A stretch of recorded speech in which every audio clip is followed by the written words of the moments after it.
Hello everyone, welcome back to Right Education. तो part one में हमने इंडिया के टैक्सेशन सिस्टम को कंप्लीट कर लिया था, जिसमें हमने डायरेक्ट और indirect taxes, GST structure, tax regimes, impact versus incidents और इंडिया में टैक्सेशन के बेसिक मेथड्स को डिटेल में समझाया था। ठीक है, अब इस वीडियो में हम कवर करेंगे टैक्सेशन से जुड़े कुछ बहुत इंपॉर्टेंट कॉन्सेप्ट, जैसे कि tax buoyancy, tax elasticity, inversion, transfer pricing, tax havens, Pigouvian tax and BEPS, base erosion and profit shifting. Let's start now.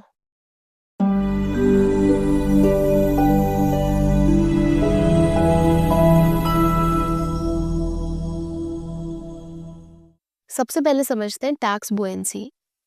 तो टैक्स बुएंसी ना एक ऐसा मेजर होता है जो ये बताता है कि जीडीपी बढ़ने पर टैक्स रेवेन्यू कितना इंक्रीज होगा। तो ये सिस्टम की एफिशिएंसी शो करता है, मतलब अगर टैक्स रेट बढ़ाए बिना अगर टैक्स रेवेन्यू बढ़ता है तो सिस्टम बुएंट माना जाता है।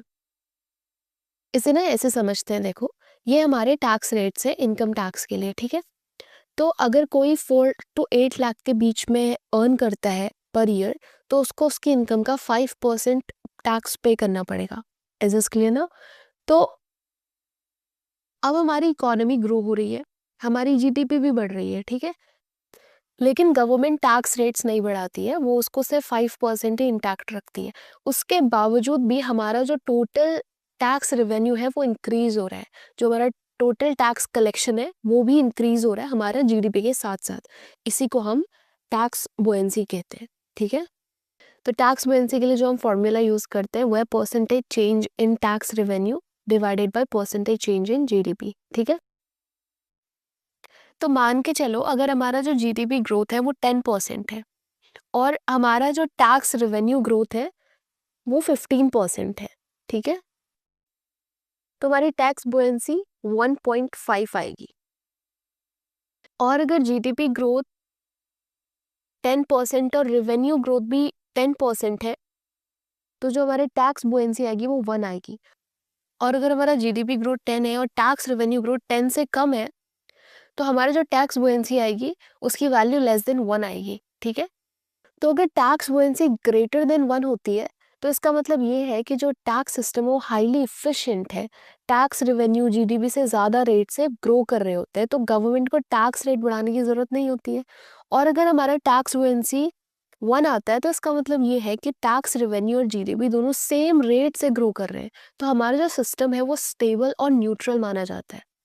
वेर अगर हमारा टैक्स बुएंसी लेस देन 1 है, तो हमारे सिस्टम को इनएफिशिएंट माना जाता है, क्योंकि जीडीपी तो ग्रो हो रही है पर टैक्स कलेक्शन उतना फास्ट नहीं बढ़ रही है। ये टैक्स इवेजन, ज़्यादा एग्जेम्पशंस या वीक कंप्लाइंसेस को शो करता है। इसीलिए जो टैक्स बुएंसी है वो एक ऐसा इंडिकेटर है जो ये बताता है कि इकोनॉमी ग्रो कर रही है और टैक्स सिस्टम उस ग्रोथ को कितना एफिशिएंटली कैप्चर कर रहा है। आई होप टैक्स बुएंसी आपको क्लियर हो गया होगा। अब बात करते हैं टैक्स इलास्टिसिटी की। देखो टैक्स इलास्टिसिटी का मतलब ये होता है कि जब गवर्नमेंट टैक्स रेट बढ़ाती या फिर घटाती है, तो उस चेंज के रिस्पॉन्स में टैक्स रेवेन्यू कितना बदलता है। इसको ऐसे समझते हैं कि गवर्नमेंट कॉर्पोरेट टैक्स रिड्यूस करती है फ्रॉम 30% टू 25%, ठीक है। तो फिर हम ये देखेंगे कि इसकी वजह से कितना टैक्स रेवेन्यू चेंज होता है। तो या तो टैक्स रेवेन्यू बढ़ेगा या फिर घटेगा, राइट। रेवेन्यू में ऐसी चेंज को हम टैक्स इलास्टिसिटी कहते हैं।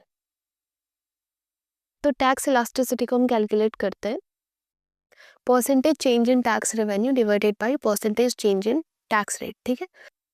तो फॉर एग्जांपल हमारा जो कॉर्पोरेट टैक्स रेट है वो रिड्यूस्ड हो गया 30% से 25%, राइट। और टैक्स रेवेन्यू, इससे जो टैक्स रेवेन्यू इंक्रीज हुआ है वो 100 करोड़ से 110 करोड़ हुआ है।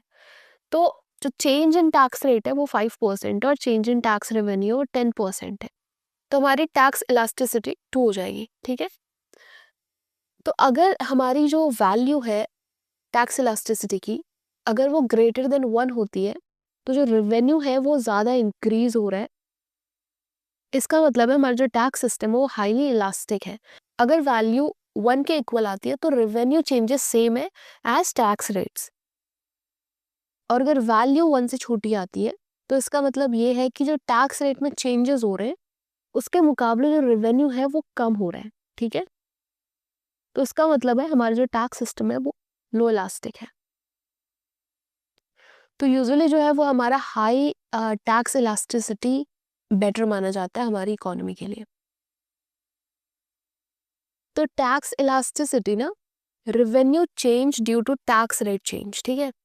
तो जो हमारे टैक्स इलास्टिसिटी है वो अगर गवर्नमेंट टैक्स रेट्स को बदलती है उसकी वजह से जो रेवेन्यू में चेंजेस आते हैं वो हमारे टैक्स इलास्टिसिटी होता है। और टैक्स बुओयेंसी होता है जीडीपी ग्रोथ की वजह से रेवेन्यू में जो चेंजेस आते हैं। अब बात करते हैं पिगुवियन टैक्स की।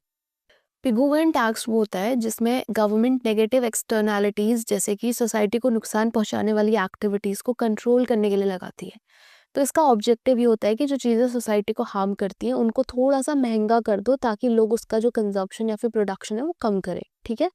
नेगेटिव एक्सटर्नैलिटीज का मतलब ये होता है कि जब किसी एक्टिविटी से थर्ड पर्सन या फिर सोसाइटी को नुकसान होता है पर उस एक्टिविटी को करने वाला डैमेज का कॉस्ट नहीं भरता है।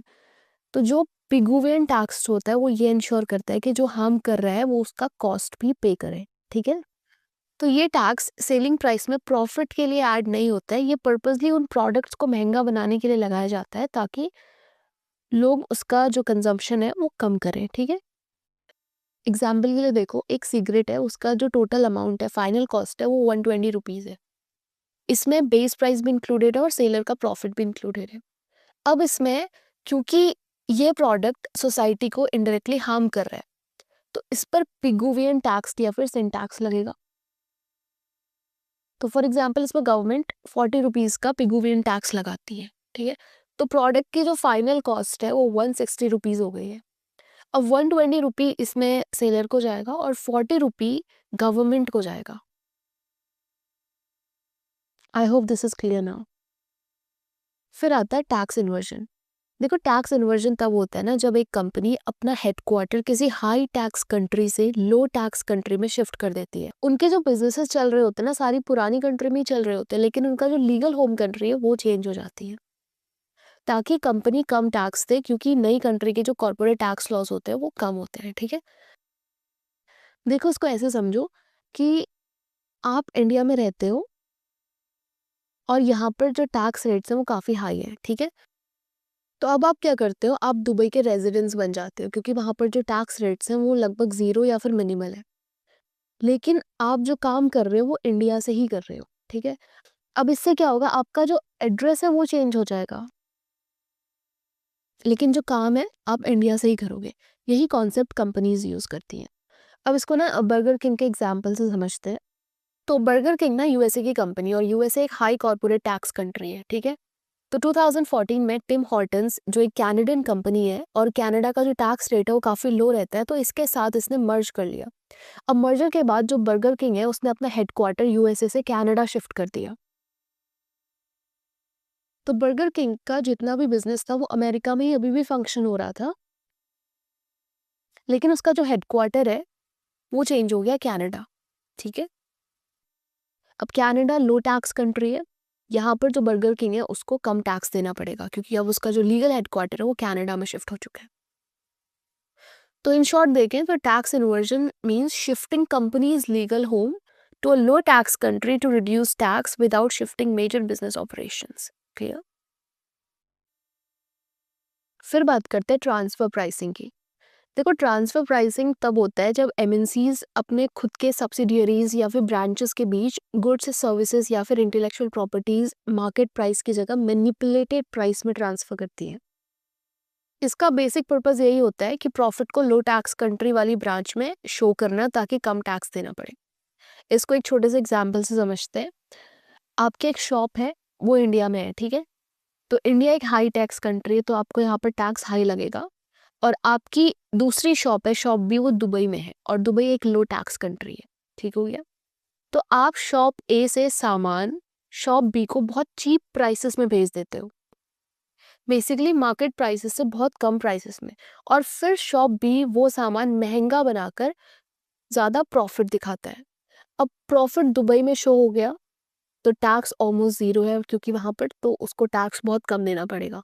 इंडिया में प्रॉफिट कम दिखेगा तो टैक्स यहाँ भी आपको नहीं देना पड़ेगा, और यही कंपनीज करती हैं, ठीक है। वो अपनी ही सब्सिडियरीज या फिर ब्रांचेस को खुद ही के प्रोडक्ट्स को कम दाम पर बेच देती है ताकि हाई टैक्स कंट्री में उन्हें प्रॉफिट कम दिखे और कम टैक्स पे करना पड़े। ऐसा ही कुछ एप्पल के केस में हुआ था। अब यूएसए में एप्पल को काफ़ी हाई टैक्स पे करना पड़ता था, ठीक है। तो यूएस एप्पल सब्सिडरी ने अपना जो आईफोन के इंटेलेक्चुअल प्रॉपर्टी राइट्स है वो आइलैंड सब्सिडरी, जो एक लो टैक्स कंट्री है, उसको सस्ता बेच दिया। अब आइलैंड वाली एप्पल आईपी यूज करके आईफोन बेचती है और प्रॉफिट आइलैंड में शो होता है। तो आइलैंड लो टैक्स कंट्री है और प्रॉफिट वहाँ पर ज़्यादा हो रहा है, फिर भी उसको टैक्स कम देना पड़ेगा। वेरिंग यूएसए एक हाई टैक्स कंट्री है, प्रॉफिट वहाँ पर लो शो होगा क्योंकि उसने कम प्राइसेस में अपनी ही दूसरी ब्रांच को प्रॉफिट्स बेच दिए, तो वहाँ पर भी उसने अपना टैक्स बचा लिया। तो transfer pricing means changing internal prices between your own foreign branches to shift profits to a low tax country, ठीक है। अब बात करते हैं टैक्स हेवन्स की। देखो, टैक्स हेवन उन कंट्रीज़ को कहा जाता है जहाँ पर इनकम टैक्स, कॉर्पोरेट टैक्स या फिर वेल्थ टैक्स बहुत कम या फिर ज़ीरो होता है, और जहाँ पर फॉरेन कंपनीज और रिच लोग अपना पैसा रखते हो, उन्हें हाई सीक्रेसी और प्रोटेक्शन मिलता है। तो ये कंट्रीज रिलैक्स रूल्स देती हैं ताकि जो फॉरेन कंपनीज यहाँ पर पेपर कंपनीज यानी कि शेल कंपनीज खोलकर अपना प्रॉफिट शिफ्ट कर सके और अपनी जो होम कंट्री है वहाँ पर हाई टैक्स देने से बच सके। अगर हम कुछ पॉपुलर टैक्स हेवन्स की बात करें तो इसमें केमन आइलैंड्स आ जाता है, Bermuda, Bahamas, Panama, Luxembourg, Singapore, Switzerland, ये सारे टैक्स हेवन्स कंट्रीज कहलाती हैं। तो 2016 में पनामा पेपर स्कैंडल हुआ था और इस स्कैंडल ने दुनिया भर में टैक्स हेवन के कॉन्सेप्ट को काफ़ी फेमस कर दिया था। तो 2016 में कुछ 11.5 million secret financial documents leak हुए थे। इनमें ये सब पता चला था कि दुनिया के बड़े बड़े पॉलिटिशियन, बिजनेसमैन और सेलिब्रिटीज़ ने अपने पैसे ऑफशोर टैक्स हेवन्स में छुपाए हैं, जैसे कि Panama, Seychelles, British virgin islands. इसमें काफ़ी सारे बॉलीवुड के कुछ लोग और इंडियन बिजनेसमैन के भी नाम सामने आए थे। तो टैक्स हेवन बेसिकली कंट्रीज होती हैं, ठीक है, जहाँ पर जो टैक्स रेट है वो बहुत मिनिमल या फिर ज़ीरो होता है। फिर बात करते हैं हम BEPS, base erosion and profit shifting. देखो, इसका मतलब ये होता है कि मल्टीनेशनल कंपनीज कुछ लीगल स्ट्रेटजीज यूज करती है जिनके थ्रू हाई टैक्स कंट्रीज में अपना टैक्सेबल इनकम कम दिखाती है और अपना प्रॉफिट लो टैक्स या फिर ज़ीरो टैक्स कंट्रीज में शिफ्ट कर देती हैं। तो ये जो लो टैक्स और ज़ीरो टैक्स कंट्रीज कौन थी, अभी हमने पढ़ा था, इनको हम टैक्स हेवन्स कहते हैं, ठीक है। तो इनमें अपना प्रॉफिट शिफ्ट कर देती हैं। तो जो हमारा BEPS है ना, ये एक ब्रॉड कॉन्सेप्ट है जो ये बताता है कि मल्टीनेशनल कंपनीज टैक्स कैसे बचाती है। तो BEPS ना कोई एक सिंगल मेथड या फिर टेक्निक नहीं है। BEPS को एग्जीक्यूट या फिर अप्लाई करने के लिए कंपनीज अलग अलग टूल्स और मेथड्स यूज करती हैं, जैसे कि transfer pricing, profit shifting, tax havens का यूज, कॉर्पोरेट टैक्स इन्वर्जन। ये सब BEPS के टूल्स हैं, BEPS खुद नहीं है, ठीक है। ये सारे टर्म्स हम ऑलरेडी क्लियर कर चुके हैं।